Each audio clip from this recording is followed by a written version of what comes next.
Consanguinity describes a situation where a couple who are planning to have children are related to each other by blood.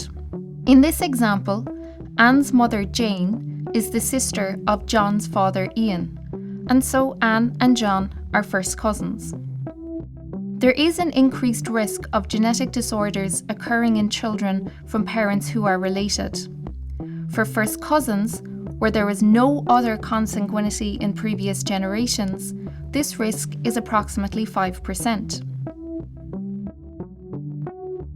Genetic disorders are not confined to consanguineous parents. The risk of genetic disorders in the general population is 2.5%. So while consanguinity does double the risk, first cousins still have a 95% chance of having a healthy child. If there is consanguinity in previous generations, and the couple come from a small isolated population, the risk to the children of a first cousin relationship does increase to greater than 5%. A 1993 study showed that, for families where consanguinity had been practiced for many generations, first cousin parents trebled their risk of having a child with an autosomal recessive disorder. The more distantly related the couple, the less risk to the baby. Here, Anne and John are shown as being first cousins once removed. The risk to children of first cousins once removed is 3.5 to 4%. In the next example, Anne and John are second cousins. The risk in a second cousin relationship is 3%. The risk to a couple who are third cousins is the same as the general population. So as you can see, whilst cousin marriage does increase the risk of having a baby with a genetic disorder, in most instances the children will be healthy.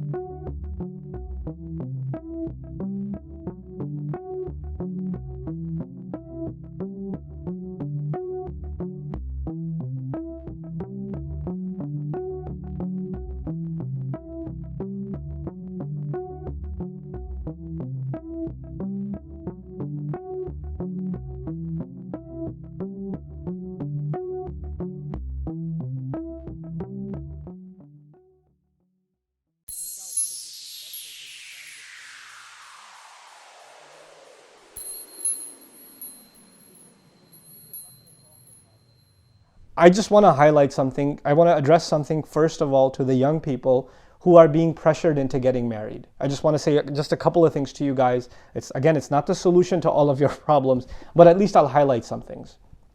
First and foremost, the relationship you're getting into, you don't go into a marriage thinking you're going to get divorced. You go into a marriage because this is going to be the next half of your life. You know, this is a lifelong commitment. This is the next 50, 60 years of your life. It's not a light decision. A lot of times all you think about is the marriage ceremony, the party, making your parents happy. That's right now. What about 10 years from now, 15 years from now, 20 years from now? Because this one decision decides the direction of the rest of your life. So if there was one time where you speak out and say your opinion and take a stand, with all due respect, this is the time. You're not being disrespectful. This is a right Allah gave you. This is a serious decision, which has to do with your life, not your parents' life more than it has to do with yours. Of course, you should be making a wise decision on who you marry and what kind of person they should be, and your parents should have a say in that. But if your parents don't have exclusive say, the dominant say is actually yours. And subhanAllah, and even the ayah, وَأَخَذْنَا مِنْكُمْ, they've taken from you, the women have taken from you. Allah didn't even mention their walis. He mentioned the women themselves. You are going to be, the sisters I'm talking to now, you have to be comfortable with the person you're marrying. Of course, if you come from a conservative family and a religiously observing family, you don't go out and party. You don't go talk to men casually. You're not going to get to know the guy by going on a few dates before you decide. Of course, you're not going to be comfortable entirely with marriage because it's a new thing in your life, but at least you're going to have some level of comfort with the idea. You're going to be, okay, you know what, this seems like a good person to my side. As best as I can find out within the realm of Sharia, this seems to be a good person. I think this is a good match for me. Allahu A'lam if it's the best match, and sometimes people get married and they get divorced. This even happened with Sahaba. But we do our due diligence, right? You have to be happy going in. You shouldn't be settling in a relationship going in. The same is true of guys. Guys, speak up and, let your opinion be heard. That doesn't mean you're being disrespectful unless you're being disrespectful in the way you say it. See, disrespect is not about what you say.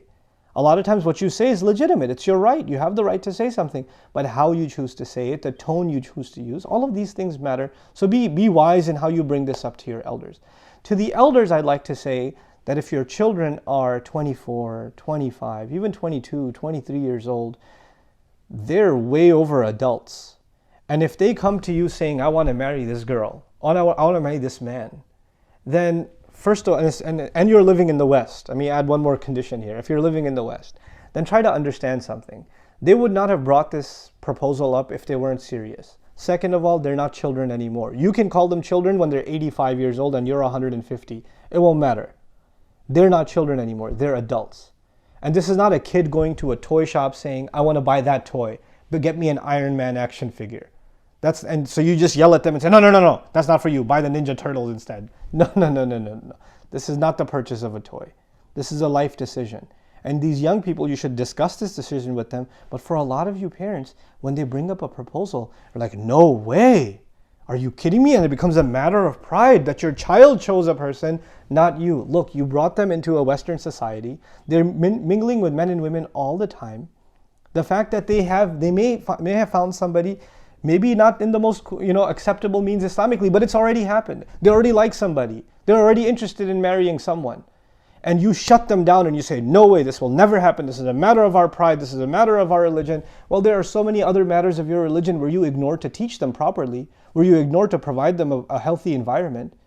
And now you're getting angry at them for, making a choice or even suggesting a choice. At least consider the choice.